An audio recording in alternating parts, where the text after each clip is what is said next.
নমস্কার বন্ধুরা, আজকে দই কাতলা বানাবো। এখানে মাছটা ধুয়ে একটু হলুদ মেখে রেখেছি। আর এখানে আছে রসুন, কাঁচা লঙ্কা, আদা, পেঁয়াজ।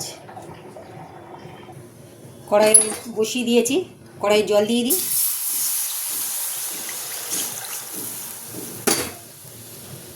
এবার দিয়ে দেবো পেঁয়াজ,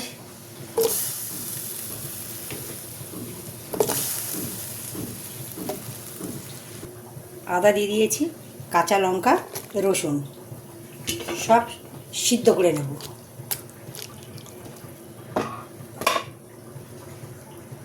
সিদ্ধ হয়ে গেছে, এবার নামিয়ে নেব। কড়াই বসিয়ে দিয়েছি, তেল দিয়ে দিলাম।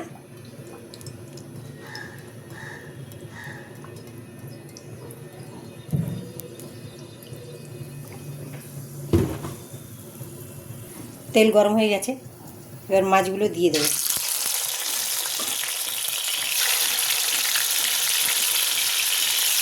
একটু বেশি ভাজার দরকার নেই, ঠান্ডা হয়ে গেলেই পিষে নেব, মানে পেস্ট করে নেব।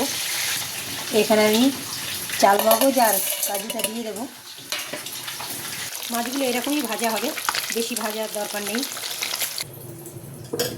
তেল গরম হয়েছে, একটু ঘি দিয়ে দেবো তেলের সাথে। আচ্ছা, এখানে ফোড়নে দেবো 2টো শুকনো লঙ্কা, তেজপাতা, 2টো লবঙ্গ, 1টা দারচিনি, 4টে এলাচ আর গোলমরিচ।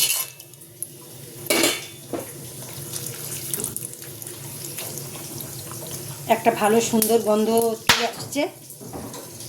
এবার আমি দিয়ে দেবো যে মশলাটা করে রেখেছি, পেঁয়াজ, আদা, রসুন, চালমগজ, কাজু বাদাম সব কিছু দিয়ে ভালো করে মশলাটা কষাতে হবে।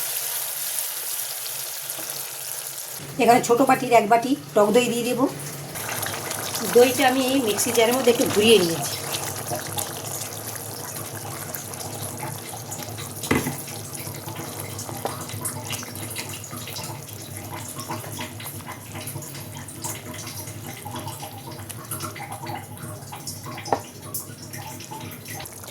কটা কাঁচা লঙ্কা দিয়ে দিলাম, স্বাদ মতো নুন দিয়ে দিলাম, একটু চিনি দিয়ে দিলাম, আর আমি কটা কাজু দিয়ে কিশমিশ দিয়ে দিলাম।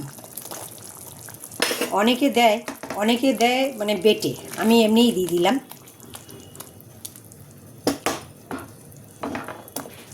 এবার মাছগুলো আমি একে একে দিয়ে দেব।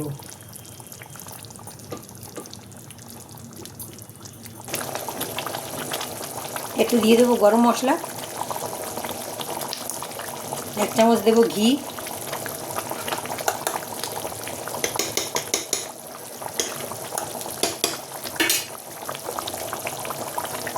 দিয়ে দেবো ধনে পাতা।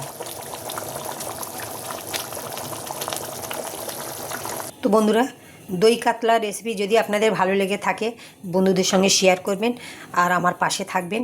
ভিডিওটা দেখবার জন্য ধন্যবাদ।